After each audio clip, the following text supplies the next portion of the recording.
India versus Australia Border Gavaskar trophy 2024 Indian cricket team के लिए सबसे important test series, Indian players के लिए सबसे इंपॉर्टेंट टेस्ट सीरीज, क्योंकि अब उनका जो रास्ता है वर्ल्ड टेस्ट चैंपियनशिप की क्वालिफिकेशन का, वो डिपेंड करता है कि इंडिया कैसा क्रिकेट खेलती है बॉर्डर गावस्कर ट्रॉफी में ऑस्ट्रेलिया के अगेंस्ट। लास्ट 2 बार जब इंडिया ऑस्ट्रेलिया ट्रैवल करके गई है, वहां पे ऑस्ट्रेलिया को बहुत अच्छे से हराया है, ऑस्ट्रेलिया को दिखाया है कि क्यों इंडियन क्रिकेट टीम बहुत स्ट्रांग है और पहले जैसी की टीम नहीं है।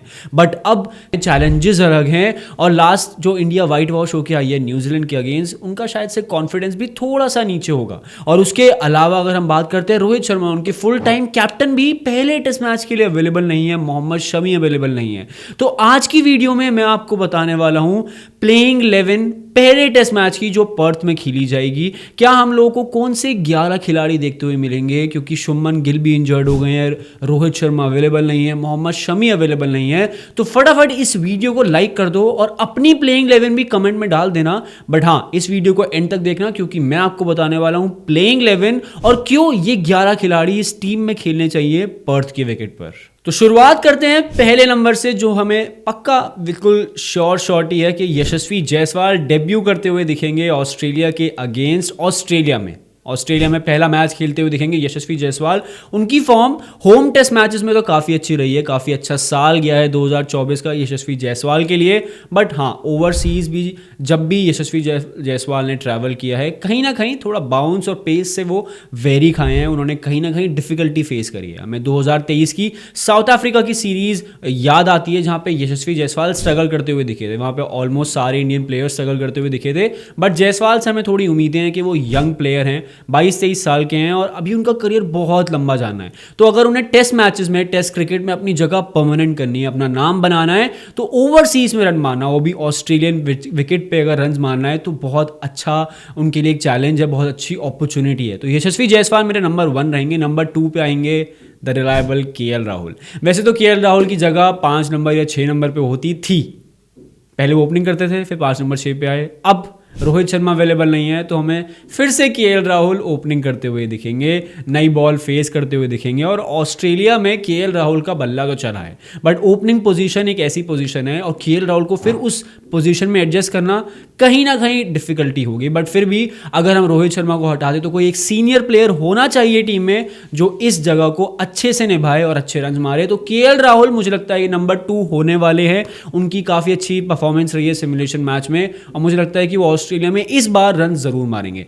नंबर 3 पे आते हैं शुभमन गिल, जो कि इस टीम में अभी है नहीं। जी हाँ, तो नंबर 3 पे मुझे लगता है कि उन्हें रिप्लेस करेंगे देवदत्त पडिक्कल, जो बिल्कुल अच्छे हैं, टॉल है, लेफ्ट हैंडर हैं और एक अच्छा बैट फ्लो लेके आते हैं, जो हमने इंग्लैंड की सीरीज में भी देखा है। तो मुझे लगता है कि सिमुलेशन मैच में, इंडिया ए के मैच में देवदत्त पडिक्कल का काफ़ी अच्छा रन रहा है, उन्होंने रन मारे हैं, और उन्हें इंडिया ए का जो टूर था उसकी वजह से रोक लिया गया है, क्योंकि शुभमन गिल इंजर्ड हो गए हैं। तो ऑब्वियस सी बात है कि नंबर 3 पे आपको किसी को तो खिलाना पड़ेगा। तो देवदत्त पडिक्कल मुझे लगता है नंबर 3 पे हमें खेलते हुए दिखेंगे, और रन भी शायद से 1-2 मैचेस में हमें लगता है कि वो मार के दिखेंगे।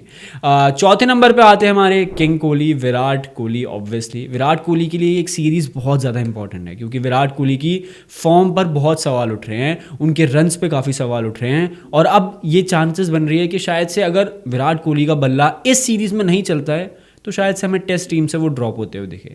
बाबर आजम पाकिस्तान से ड्रॉप हो सकते हैं, तो विराट कोहली भी ड्रॉप हो सकते हैं, और इतना कंपटीशन बढ़ गया इंडियन टीम में कि अगर आप फेल होते हो, तो चाहे आप सीनियर हो, आप जूनियर हो, शायद से आपको बाहर बैठना पड़ेगा। बट विराट कोहली पे जब जब सवाल उठे हैं, विराट कोहली ने उन मैचेस में, उन सीरीज़ में रन मारे हैं। तो मुझे लगता है, मेरी गट फीलिंग है कि विराट कोहली की एक ड्रीम सीरीज़ होने वाली है, बहुत रन आने वाले हैं। तो नंबर 4 पे विराट कोहली, और उनका सीनियर रोल जो होता है वो हमें खेलते हुए दिखेंगे। नंबर 5 पे ऋषभ पंत। सबसे बड़ा थ्रेट ऑस्ट्रेलियन टीम के लिए यही होने वाला है, क्योंकि ऋषभ पंत को टैकल करना, न्यूजीलैंड के अगेंस्ट, बांग्लादेश के अगेंस्ट जैसा कमबैक किया है ऋषभ पंत ने, एक बहुत बड़ा थ्रेट है। लास्ट सीरीज सभी को याद होगी कि कैसे नेथन लॉयन को उन्होंने अटैक किया था, कैसे रन्स मारे थे। तो ऋषभ पंत नंबर 5 पे बहुत अच्छा कमबैक कर रहे हैं। ऑस्ट्रेलिया में रन्स मारना उन्हें आता है, टुक टुक वो करके खेलते नहीं है, अटैक करना आता है। तो बहुत बढ़िया रोल होगा ऋषभ पंत का, और ये सीरीज देखने वाली होगी ऋषभ पंत के लिए, क्योंकि अगर ऋषभ पंत इस सीरीज में रन मारते हैं, तो मुझे लगता है कि आगे आने वाले टाइम में ऋषभ पंत टेस्ट टीम के तो कैप्टन मुझे लग रहे हैं बनते हुए। नंबर 6 पे मैं बात करना चाहूंगा ध्रुव जुरेल की। अब सवाल उठेंगे कि ध्रुव जुरेल क्यों, सरफराज खान क्यों नहीं। तो मुझे लगता है कि सरफराज खान ने ऑल दो रन्स मारे हैं, उनके बहुत अच्छे स्कोर्स आए हैं, पर उन्हें डक भी आउट हुआ है। तो नंबर 6 पे मैं ध्रुव जुरेल का ऑप्शन लेके चल रहा हूँ, क्योंकि मुझे लगता है ये प्लेयर थोड़ा टैलेंटेड प्लेयर है। इंग्लैंड के अगेंस्ट जो सीरीज हुई थी उसमें भी उन्होंने रन्स मारे थे, काफ़ी अच्छे इंपॉर्टेंट इनिंग्स खेली थी। तो ध्रुव नंबर 6 पे खेलते हुए दिखेंगे। नंबर 7 पे डेब्यूटेंट हमें दिखने वाले हैं, जो हार्दिक पांड्या का एक लाइक टू लाइक रिप्लेसमेंट बनने वाले हैं आगे वाले टाइम में, नीतीश कुमार रेड्डी। मैं आपको ये इस वीडियो में ही बता रहा हूँ, मुझे लगता है कि ये जो 5 मैचेस की सीरीज होने वाली है इंडिया की, ये गेम चेंजिंग सीरीज है नीतीश कुमार रेड्डी के लिए। इस सीरीज के बाद शायद से ये प्लेयर बहुत बड़ा स्टार बन के निकलेगा। पेस है, बैटिंग करनी आती है, विकेट टेकर हैं, और सिमुलेशन मैचेस में इंडिया ए के मैचेस में बहुत अच्छा परफॉर्मेंस किया है नीतीश कुमार रेड्डी ने, और बिल्कुल सही जगह बनती है अगर ये डेब्यू भी करते हैं, क्योंकि पर्थ का विकेट इनकी बाउंस को सूट करेगा। इन जो जैसे जिस लेंथ पे बॉल डालते हैं, गुड लेंथ पे बॉल डालते हैं, हिट द डेक एबिलिटी है इनके पास भी। हाँ, स्पीड थोड़ी सी कम है, 130-135 के बीच में वेरी करते हैं, भुवनेश्वर कुमार वाली स्पीड है, बट बैटिंग से जो कॉन्ट्रीब्यूशन ये प्लेयर दे सकता है वो शायद से लोअर ऑर्डर का बैटर हम एक्सपेक्ट करते हैं इंडियन टीम की साइड से। तो नीतीश कुमार रेड्डी हमें 100% इस पर्थ के टेस्ट मैच में डेब्यू करते हुए दिखेंगे। अब नंबर 8 की बारी आती है। नंबर 8 पे मुझे लगता है कि हम शायद से वॉशिंगटन सुंदर के साथ जाए। लास्ट 2 मैचेस में 16 विकेट लिए हैं, और हाँ, अब आप सोच रहे होगे कि वॉशिंगटन सुंदर क्यों, क्योंकि वॉशिंगटन सुंदर ऑस्ट्रेलिया में परफॉर्म करके आए हैं, एक्सपीरियंस है, रन्स मारे थे उन्होंने गाबा के मैचेस में, विकेट्स लिए थे उन्होंने, और एक स्पिनर तो इंडियन टीम लेके चलेगी ही चलेगी, क्योंकि नेथन लायन भी खेलते ही हैं। तो आपके पास अगर 4 पेसर्स का कॉम्बिनेशन बन रहा है, जो नीतीश कुमार आपका 4th पेसर बनेगा, तो आपके पास एक स्पिन का भी ऑप्शन होना चाहिए, एक सेफर ऑप्शन होना चाहिए। और वॉशिंगटन सुंदर ऑफ स्पिनर है, और जहाँ पे हम देखा जाए ट्रेविस हेड, उस्मान ख्वाजा वहाँ पे होंगे, तो लेफ्ट हैंडर्स के लिए थोड़ा सा टैकल कर सकते हैं, थोड़ा सा प्रॉब्लम डाल सकते हैं। तो वॉशिंगटन सुंदर को मैं बैक कर रहा हूँ नंबर 8 के लिए, क्योंकि उन्हें बैटिंग भी बहुत अच्छे से आती है। तो 8 नंबर के लिए परफेक्ट प्लेयर वॉशिंगटन सुंदर। नंबर 9 पे आते हैं आकाशदीप। काफ़ी ज़्यादा इंप्रेस किया है आकाशदीप में लास्ट कुछ मैचेस में। अगर हम बांग्लादेश की मैचेस की बात करते हैं, अगर हम न्यूजीलैंड की मैचेस की बात करते हैं, हिट द डेक एबिलिटी और वो सीम से प्रोवाइड करते हैं। मोहम्मद शमी की याद ज़रूर आएगी हमें इस सीरीज़ में, और शायद से लेटर फेज में हमें मोहम्मद शमी आते हुए भी दिखे, बट आकाशदीप ने उनकी लास्ट 2 सीरीज से कमी महसूस फील नहीं होने दी। अगर हम ऑनेस्टली बात करें तो आकाशदीप पे बस वो एबिलिटी है हिट द डेक करने की, 140 फेंकने की, बाउंस कैरी करवाने की। तो मुझे लगता है कि पर्थ का विकेट आकाशदीप को बहुत सूट करने वाला है, नो डाउट। और हाँ, उनका बल्ला भी चल जाता है कभी कभी, एमआरएफ का बैट लेके आते हैं, हिट कर लेते हैं। तो शायद से नंबर 9 पे हमें आकाशदीप ही दिखें। नंबर 10 पे मोहम्मद सिराज। अब सवाल उठता है मोहम्मद सिराज की फॉर्म पर। देखिए, मोहम्मद सिराज या तो बहुत ही ज़्यादा विकेट्स लेते हैं एक मैचेस में, पैचेस में विकेट लेते हैं, 5-6 विकेट्स एक मैच में, या फिर वो एक भी विकेट नहीं लेते और रन्स कंसीड करते हैं।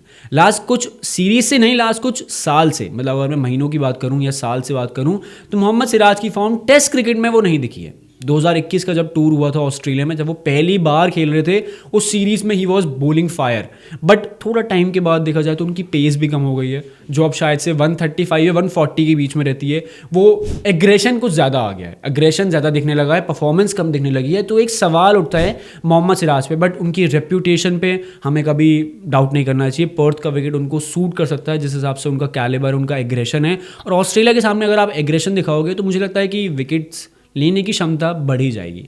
तो नंबर 10 पे जो आते हैं, मुझे लगता है कि वो हमारे ऑब्वियसली मोहम्मद सिराज होंगे। और नंबर 11 पे हमारे कैप्टन जसप्रीत बुमराह, जो पहले टेस्ट मैच में हमें कैप्टनसी करते हुए देखेंगे। अब ये जो 5 मैच की सीरीज़ है, ये बहुत ज़्यादा डिपेंड करती है कि बुमराह का रोल कैसा आता है, क्योंकि आप 5 मैचेस उस प्लेयर को खिला रहे हो, वो बॉल डालेगा, एक तो बहुत इंजरी प्रोन प्लेयर रहता है, और हम उन्हें 5 में से एक भी मैच बिठा नहीं सकते हैं, क्योंकि यार बहुत इंपॉर्टेंट मैचेस है। वर्ल्ड टेस्ट चैंपियनशिप की क्वालिफिकेशन डिपेंड करती है इस पूरे टेस्ट मैचेस में। Although Jasprit Bumrah is a important player, but इस सीरीज़ के बाद चैंपियंस ट्रॉफी भी है, तो हम बिल्कुल भी ज़्यादा कह सकते हैं कि रिस्क नहीं ले सकते जसप्रीत बुमराह के साथ, but then he has to play, he has to be fit. तो नंबर 11 पे जसप्रीत बुमराह आते हैं। तो ये थी मेरी प्लेइंग 11, जो मुझे लगता है कि पर्थ के मैच में, पहले टेस्ट मैच में हमें खेलती हुई दिखने वाली है। अब आप मुझे कमेंट करके बताओ कि आपको क्या लगता है कि आपकी प्लेइंग 11 क्या होगी। मैंने इस मैच में रविंद्र जडेजा, रविचंद्रन अश्विन और सरफराज खान को बाहर रखा है फॉर अ रीज़न। मुझे लगता है कि अश्विन की फॉर्म वैसी नहीं है जो पहले होती थी। रविंद्र जडेजा का कोई रोल मुझे दिख नहीं रहा है, क्योंकि लेफ्ट हैंडर बैटर्स ज़्यादा हैं ऑस्ट्रेलिया में, और लेफ्ट आर्म विकेट टेकर या लेफ्ट आर्म बॉलर सूट नहीं करेगा मुझे लगता है ऑस्ट्रेलियन पिच पे। वॉशिंगटन सुंदर को मैंने इसलिए रखा है क्योंकि अश्विन से वो ज़्यादा अच्छी फॉर्म में दिख रहे हैं, बैट से कंट्रीब्यूट कर सकते हैं, एक्सपीरियंस है ऑस्ट्रेलिया में खेलने का। और सरफराज खान को मैंने फॉर अ रीज़न बाहर रखा है क्योंकि मुझे लगता है कि बाउंस थोड़ी सी उनको टैकल करनी मुश्किल हो सकती है स्टार्क की, कमिंस की, तो ध्रुव जुरेल उनकी जगह दिख रहे हैं। अब आप मुझे फटाफट अपनी प्लेइंग 11 कमेंट करके बताओ, और हाँ प्रेडिक्शन भी देना कि पहले टेस्ट मैच में कौन सी टीम जीतने वाली है और क्या मार्जिन रहने वाला है। For more such insightful videos follow one tough news.